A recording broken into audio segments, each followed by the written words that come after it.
मदन अपने गधे को पीटते हुए ले जा रहा था। तभी वहाँ एक धोबी कपड़े धो रहा था। ये सब देखकर धोबी बोला, अरे ओ भाई, क्या हो गया है तुम्हारे गधे को? उसने तो इतना सामान उठा रखा है और ऊपर से तुम उसे ऐसे पीट रहे हो। होश में तो हो ना, इसे इतना क्यों मार रहे हो? अरे ओ भाई, ज्यादा बकवास मत कर, अपना मुंह बंद रख। अगर और बोला तो मैं इस डंडे से तेरी पीठ पर मारना शुरू कर दूंगा। बेचारा धोबी डरकर अपना काम करने लगता है और जालिम मदन घर की ओर निकल जाता है। इस गधे ने तो नाक में दम कर दिया है। 1 घंटे से सफर कर रहा था और आज 4 घंटे में घर घुसा है। अरे ओ गोरी, आज इसे खाने को दाना पानी कुछ मत देना।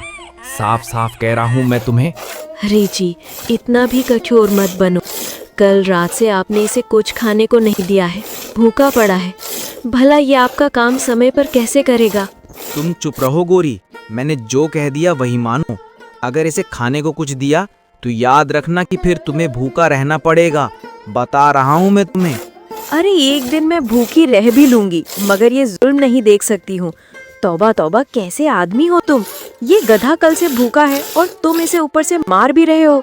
खबरदार गोरी, आखिरी बार बता रहा हूं, अगर इस गधे को कुछ खाने को दिया तो अपने मायके चली जाना। मेरी बात न मानने वालों के लिए मेरे घर में कोई जगह नहीं है, समझी? इतना कहकर मदन घर के अंदर चला गया। गोरी बार बार गधे की तरफ देखने लगी। अब वो मजबूर थी, वो उसे खाने को कुछ भी नहीं दे सकती थी।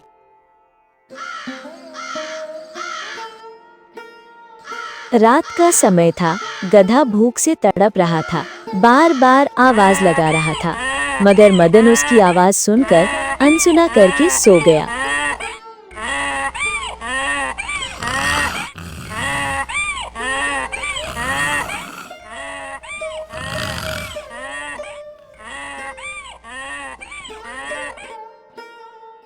अरे कितना कठोर आदमी है मेरा मालिक, जरा भी एहसास नहीं है इसको। इसको तो पाप लगेगा। अब ऐसे भूखा तो मैं मर ही जाऊंगा। क्यों ना कुछ छुपा कर खा लूं, वरना तो भूख से मर ही जाऊंगा। मगर ये रस्सी खोलूं तो खोलूं कैसे? अबे यार। तभी वहाँ से एक युवक गुजर रहा था। युवक ने जब गधे की बातें सुनी तो वो हैरान रह गया। अरे अरे, ये गधा सचमुच बोल रहा है। क्या आंखें धोखा दे रही हैं या ये हकीकत है? मैंने तो ऐसा मंजर कभी सोचा भी नहीं था। बोलता हुआ गधा, ये तो दिमाग हिला देने वाली बात है। तभी वह युवक गधे के ओर बढ़ता है और देखता है गधा रो रहा है। अरे गधे, तुम रो क्यों रहे हो? क्या हुआ है? और मैंने तुम्हें बोलते हुए सुना है, क्या तुम सचमुच बोल सकते हो? अरे भाई, मैं बड़े संकट में हूँ। मैं बोल सकता हूँ, लेकिन ये बात आज तक किसी को पता नहीं है। मुझे यहाँ से आजाद करवा दो, मैं तुम्हें इस राज्य का राजा बना दूंगा। राजा और मैं, और बनाने वाले तुम? अरे भाई, तुम मुझसे मजाक क्यों कर रहे हो? तुम तो खुद को भी आजाद नहीं करवा सकते और मुझे राजा बनाओगे, वो भी इस राज्य का? ना ना, मुझे गधा मत बनाओ, मैं इंसान ही ठीक हूँ। मेरा यकीन करो, मैं गधा नहीं हूँ। मैं सच में तुम्हें राजा बना दूंगा। मैंने आज 2 दिन से कुछ नहीं खाया है। मैं भूख से तड़प रहा हूँ। मैं तुमसे वादा करता हूँ कि मैं तुम्हें इस राज्य का राजा बना दूंगा। अरे बस बस, मैं तुम्हारे खाने के लिए कुछ ला देता हूँ। अब खाने के लिए झूठ मत बोलो, मैं इतना भी कठोर नहीं हूँ। मैं तुम्हारे खाने का इंतजाम कर दूंगा। लगता है तुम्हें सच बताना ही पड़ेगा। मुझे तुम्हारी मदद चाहिए कि तुम मुझे यहाँ से आज़ाद कर दो। मतलब मेरी रस्सी खोल दो, मैं आज़ाद हो जाऊँगा। दरअसल मैं एक जादुई तोता हूँ। मुझे एक साधु ने शाप देकर गधा बना दिया था और बाजार में छोड़ दिया था। वहाँ से मेरा मालिक मुझे लेकर आया है और वो मुझ पर बहुत जुल्म करता है। जब तक कोई बहादुर आदमी मेरी रस्सी खोलकर मुझे आज़ाद नहीं करेगा, मैं कभी भी आज़ाद नहीं हो सकता। हाँ सच में? इसमें क्या बड़ी बात है? मैं तुम्हें अभी आजाद कर देता हूँ। तुम्हें झूठ बोलने की जरूरत नहीं है। अरे नहीं नहीं, मैं झूठ नहीं बोल रहा हूँ। तुम मेरी रस्सी खोल दो, बस जल्दी, इससे पहले कि मेरा मालिक पहुंच जाए। तभी उस युवक ने जल्दी से गधे की रस्सी खोल दी और गधे को आजाद कर दिया।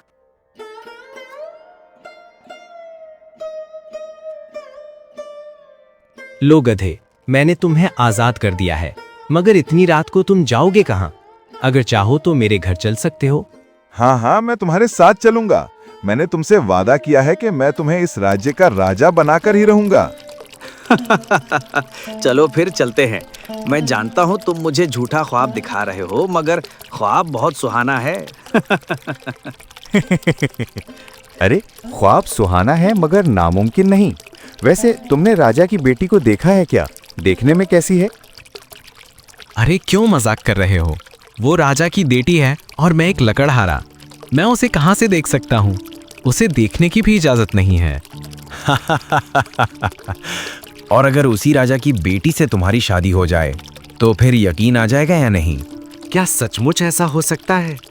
अगर तुमने अपना वादा पूरा कर दिया तो मेरी तो किस्मत ही पलट जाएगी। मेरी पूरी दुनिया बदल जाएगी। फिर मुझे और क्या चाहिए होगा? मेरी तो जिंदगी ही बन जाएगी।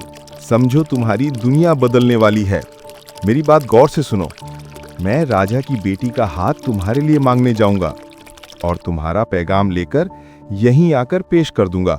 जैसे ही उस युवक ने ये सुना, उसे यकीन हो गया कि गधा उसके साथ मजाक कर रहा है। वो हंसकर बोला, एक गधा लकड़हारे के लिए राजा की बेटी का हाथ मांगेगा और राजा के पास जाएगा? और अगर राजा ने ये प्रस्ताव स्वीकार कर लिया तो मुझे भी बता देना दोस्त। गधा समझ गया कि युवक को उसकी बात पर यकीन नहीं आ रहा है। तभी गधा हंसते हुए बोला, मैं जानता हूं तुम मुझे बेवकूफ समझते हो, मगर याद रखना, मैं अपना वादा हर हाल में निभाऊंगा। कल मैं तुमसे यहीं पर मिलूंगा। मेरा इंतजार करना और शादी की तैयारियां भी शुरू कर देना। यार, ये गधा मुझे कितना गधा समझता है। चलो कोई नहीं, मैंने भी तो इसके लिए बस इसकी रस्सी ही खोली है। ज्यादा कुछ तो मैंने भी नहीं किया। इतना कहकर लकड़हारा अपने घर की ओर रवाना हो जाता है।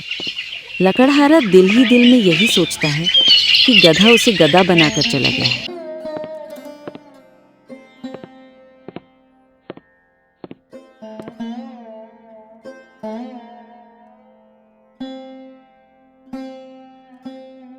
सुबह होने के बाद गधे का मालिक गधे को खोलने के लिए जाता है, मगर वहां पहुंचकर वो देखता है कि गधा गायब है।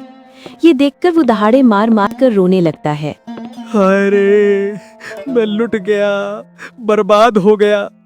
हाय रे मेरा गधा। अरे गौरी, हम लुट गया गौरी।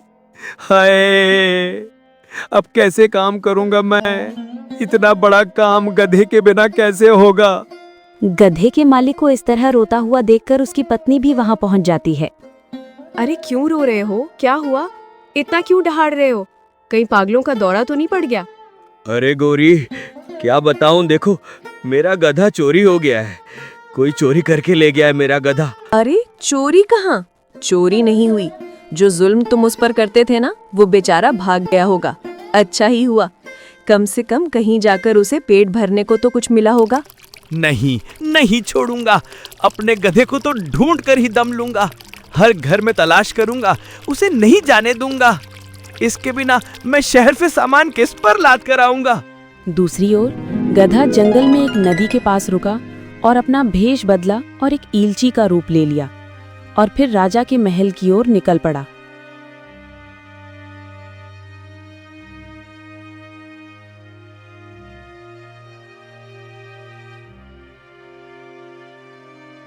अरे ओ भाई, तुम कौन हो और कहाँ महल की ओर जा रहे हो? मैं एक गधा हूँ। मजाक कर रहा हूँ। मैं दूसरे राज्य के राजा वीर प्रताप का मंत्री हूँ। यहाँ राजा भूत सिंह से मिलने आया हूँ। क्षमा कीजिए यदि मेरे शब्दों से आपको बुरा लगा हो, पर राजा ने इस समय किसी से मिलने से मना किया है। आप कृपया थोड़ा धैर्य रखिए। सैनिक राजा से अनुमति लेकर आपको अवगत कराता है। उस दिन मदन अपनी पत्नी को लेकर राजा के महल में पहुंचा। गधे की गुहार लेकर वो दरबार में आया और उसने राजा को सब हाल बता दिया। महाराज, मैं एक गरीब जुलाहा हूँ। मेरी पूरी दुनिया मेरे एक ही गधे पर टिकी हुई थी। वही मेरा घर चलाता था, वही मेरा सहारा था। पर महाराज, किसी ने रात के अंधेरे में उसे चोरी कर लिया है। अब मेरा चूल्हा भी ठंडा पड़ गया है। महाराज, मुझ पर रहम कीजिए। मेरा गधा मुझे ढूंढकर दिला दीजिए महाराज। मैं आपके चरणों में गिरकर विनती करता हूँ, इंसाफ दीजिए महाराज। नारायण अभी मदन राजा से गुहार ही कर रहा था कि तभी वही गधा, जो अब इयलची के रूप में था, वहां दरबार में आ पहुंचा।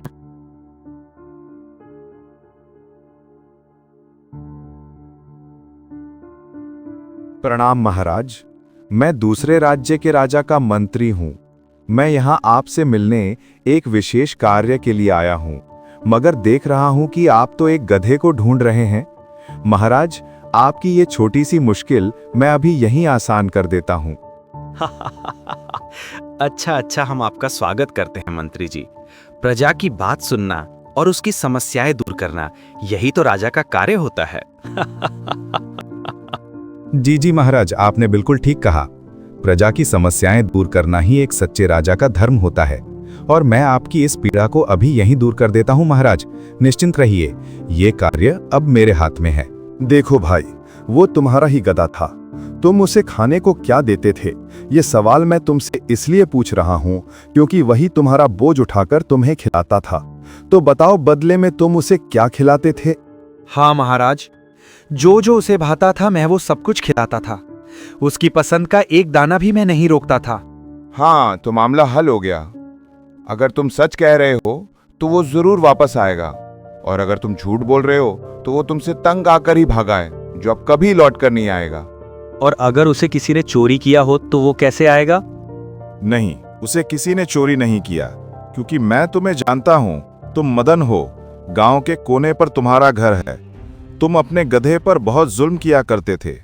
मैंने तो खुद तुम्हें उसे पीटते हुए देखा है। वो तुमसे तंग आकर भागा है। जानवर पर जुल्म करोगे तो वो भागेगा ही ना। महाराज, बस मुझे एक आखिरी मौका मिल जाए।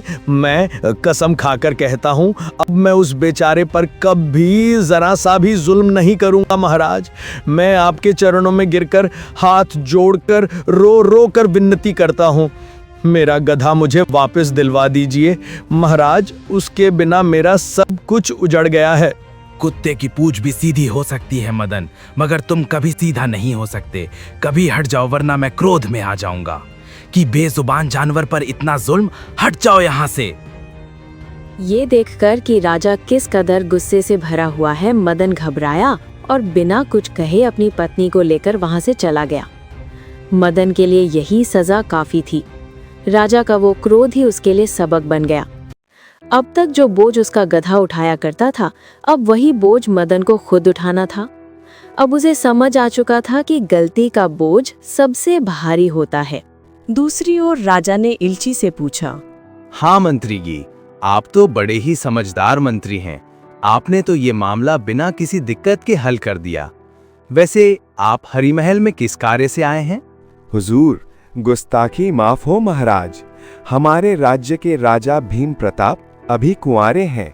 उनका विवाह नहीं हुआ है। उन्हीं की ओर से आपकी राजकुमारी के लिए विवाह का प्रस्ताव भेजा गया है।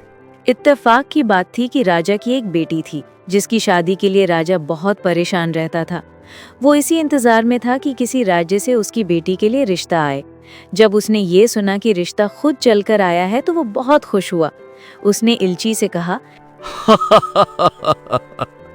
जिस राजा का एलची इतना समझदार है, वो राजा खुद भी तो बड़ा ही निडर और बहादुर होगा।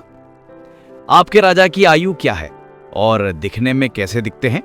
जी महाराज, हमारे राजा तो ऐसे युवा हैं, मानो जवानी खुद उनका रूप धरकर बैठ गई हो। और रूप की बात पूछते हैं आप? उन्हें देख लीजिएगा, बस एक बार नजर पड़ेगी तो नजर वहीं थम कर रह जाएगी। किसी देवनायक से कम नहीं लगते हमारे महाराज। तो ये बात है। वाह, हमें भी अपनी राजकुमारी के लिए ऐसा ही वर चाहिए था। तो फिर क्या सोचते हैं मंत्री जी, विवाह की तिथि रख लेते हैं।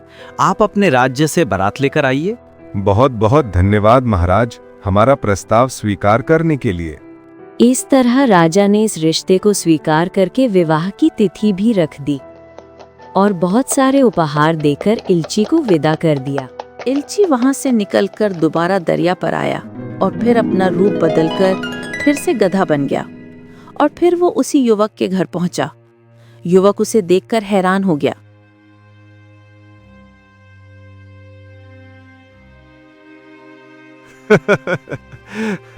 अरे भाई, क्यों हैरान हो रहे हो? मैंने कहा था ना तुमसे, मैं अपना वादा जरूर पूरा करूंगा। फिर आ गया हूं मैं अपना वादा पूरा करने। तुम तो बड़े पक्के निकले अपने वादे के।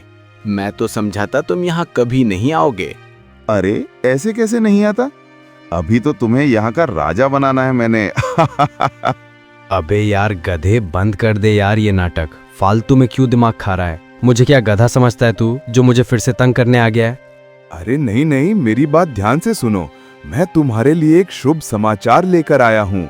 मैंने तुम्हारी शादी राजा की बेटी के साथ तय कर दी है और 2 दिन बाद तुम्हारी शादी है। अभी यार लगता है ये गधा पागल हो गया है। मेरी शादी, और वो भी राजा की बेटी के साथ। उफ, क्या ख्वाब है। मगर बार बार ये ख्वाब मत दिखाया करो मुझे। अगर तुम्हें यकीन नहीं आता तो बस 2 दिन बाद दूल्हे का वेश धारण करके सज धज कर बैठे रहना। मैं स्वयं तुम्हें लेने आऊंगा और फिर पूरा नगर देखेगा कि किसे राजकुमारी का वर चुना गया है। अच्छा भाई, चल मान लिया। फिर से भरोसा करके देख लेते हैं। क्या पता ऊपर वाला भी हंसते हंसते बोल दे, चलो इस बेचारे की किस्मत भी एक बार चमका ही दूं और सीधा राजकुमारी की गोद में पटक दूं। 2 दिन बाद तैयार रहना, मैं तुम्हें लेने आऊंगा। हम बारात लेकर निकलेंगे। ये बात कहकर गधा ने युवक को हैरान कर दिया। युवक को अभी भी यकीन नहीं आ रहा था। गधा युवक को हैरान परेशान छोड़कर वहां से चला गया।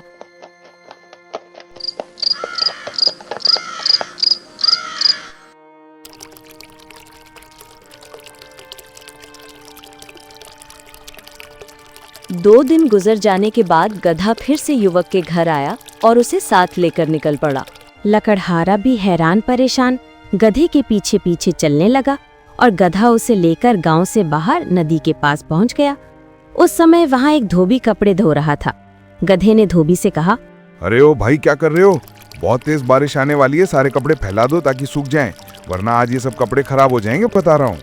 अरे बोलने वाला गधा, आप कोई साधारण गधे नहीं हो सकते। हो जय हो, गधे महाराज की जय हो। मैं अभी सारे कपड़े फैला देता हूँ।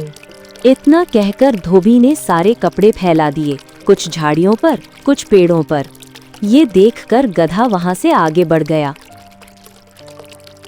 एक विशेष जगह पर पहुंचकर गधे ने युवक से कहा,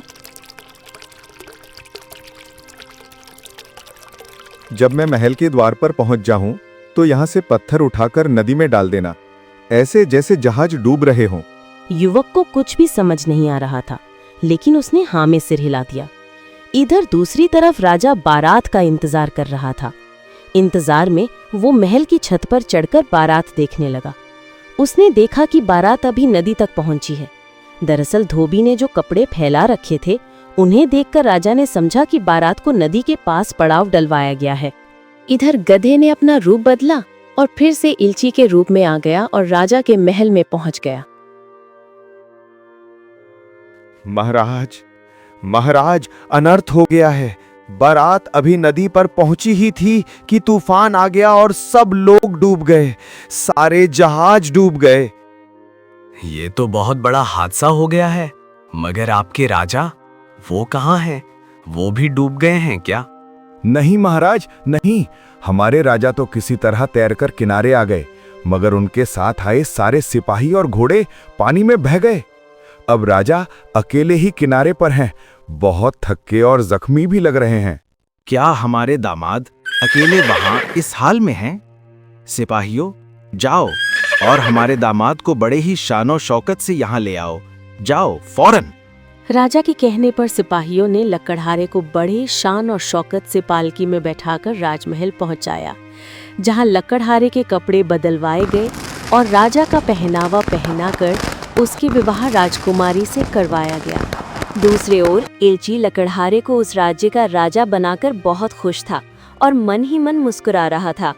लकड़हारे को ये सब ख्वाब की तरह लग रहा था, मगर गधे ने अपना वादा पूरा कर दिया था।